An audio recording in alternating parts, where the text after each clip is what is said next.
Hello friends, welcome to all of you to my new vlog. My topic for today's vlog is demystifying generative AI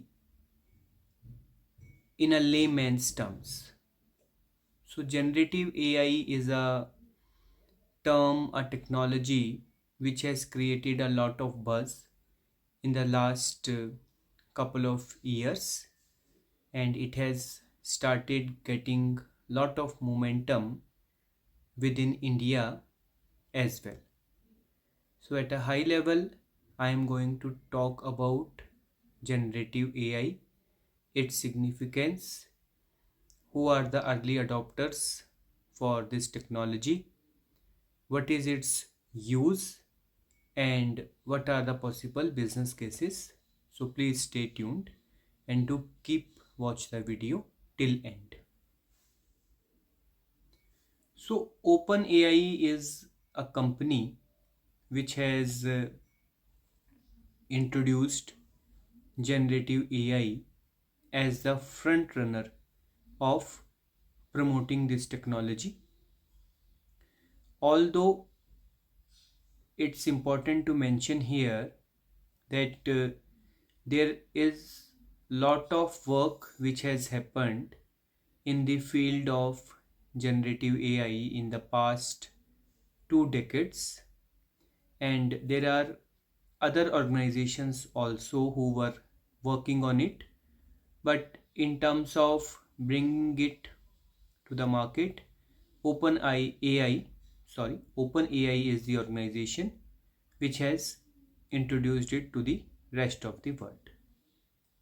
Now, uh, to understand generative AI, basically it's a collection of LLMs which can help the user to do lot of things. I will take an example to explain it in detail, and I will also try to explain about the LLMs and what is the pretext or background of coming up with this kind of technology. So now, to understand generative AI in general and LLMs in detail, I would like to take a step back to understand its origin. So of course, generative AI's origins are in data science and machine learning. In machine learning, the very basic concept is you work with the data where, with the help of mathematics and statistics, you create some data models.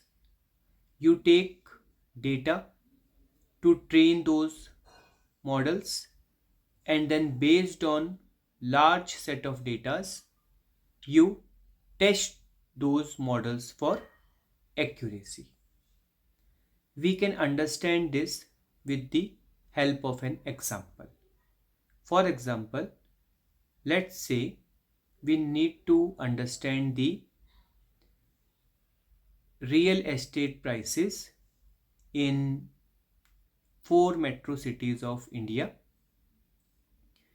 What is the trend? How they are increasing? What is the buying trend of the customers? What are their preferences? What are the rate differences between commercial and residential properties? So to come up with a solution which can predict the real estate prices of, let's say, for the next 5 years, you at least need data for last 15 to 20 years to create your models, train them and test them to reach to certain set of accuracy.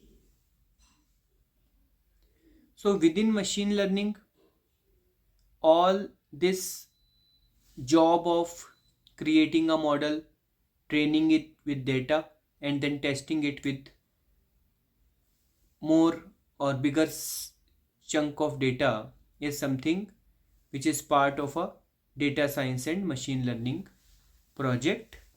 And every time you need to work on a business problem, you need to follow these steps to come up with a prediction model. Now, coming back to our original discussion of generative AI and large language models, which are also called as LLMs. So, what generative AI has done for the users and the businesses is it has come up with predefined machine learning models which can provide you the expected outcomes as per your business needs. And on top of it, these large language models have a capability to evolve themselves based on the queries made against them. So they are so intelligent that they keep on learning and evolving based on the queries users provide to get the data, to get the information. So, one example which is quite prevalent these days while using generative AI is content creation. You use the chat GPT provided by OpenAI to ask them to phrase a sentence for yourself to given based on some given conditions, or you ask them to uh, create a resume of yourself based on the input of data you provide, or even to create content for your social media handles. Generative AI is being used widely. At the same time, generative AI is also used to create images and lot of other things. So how behind the scene it operates is there are these famous large language models which are developed by good number of organizations who are involved in data science, machine learning and generative AI from the last couple of decades. And these large language models are being deployed to create the content requested by the users based on their inputs. And then these large language models keep on evolving themselves based on the user's query, and the more they are being used, they keep on evolving. So, for example, any content creation, any phrase you want to create, or even when you want to update your resume based on certain input parameters you are providing to chat GPT, behind the scenes it's using the large language models to give you the required output. Large language models are nothing but predefined machine learning models which have the capability to evolve and learn based on the input queries provided to them. So there are so many early adapters in the field of generative AI. Along with OpenAI, there are organizations like IBM, which is extensively working in the field of generative AI, and they have also launched their own product with the name as Watson X, providing the generative AI capabilities. Then we have Microsoft, we have Amazon, and we have Google with their own versions of generative AI where they are working very aggressively. Some of the products they have already launched, and some of them are in pipeline which are going to be launched soon in the market. We also have companies like Hugging Face, which provide a lot of LLMs which can be used by persons and different businesses. And there are few business cases which are extensively being explored by organizations like OpenAI, IBM, Amazon, Microsoft, and Google, including the area of healthcare, including the area of customer interaction, and many more. The important thing to understand here is, first of all, if you are using tool like ChatGPT provided by OpenAI, it is used, it can be used, but if you want to use it at a business scale, then it is a paid service and not free. At the same time, even if you are using ChatGPT or equivalent tool for your own purpose, like some submission of your academic notes or exams, or just trying to get some information, please do understand that they may not be always correct 100%, and they may also produce incorrect information.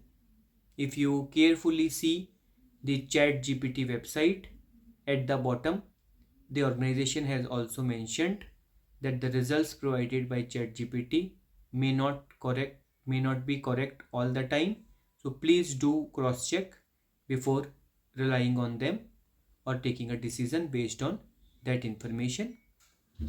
My personal take is, it is a very useful tool, it is a very useful technology which is going to augment, which is going to help the industries and industries in general and IT in specific to resolve more complex business problems, and at the same time trying to reduce some of the repetitive tasks done by humans at present. When automation has started, when we have started with the automation works using some of the bots, software bots, it had been said that it may end up reducing lot of human jobs, but that is not the reality completely. In the similar fashion, generative AI is a very important tool, and it needs to be used very carefully and cautiously, and it may replace some of the low end uh, redundant kind of jobs, but even the jobs which require human intellect, uh, it is it is not that easy to fill those shoes. And then, as with any of the technology, there are pros and cons. So same situation is there with generative AI as well. So nothing to fear about, but at the same time, even if you are a technical person or a non-technical person, what is Gen AI, how to use it, what can be the business cases as per your specific industry, we should know about it, and we should read about it. There is good amount of material freely available over the web, which you can go through to make yourself more knowledgeable on this topic. I will also provide you some of the links to read about it and try to go ahead and get your hands dirty with by using the ChatGPT software. Thanks very much for watching this video. Do like it, subscribe it, and keep supporting me. Thank you very much.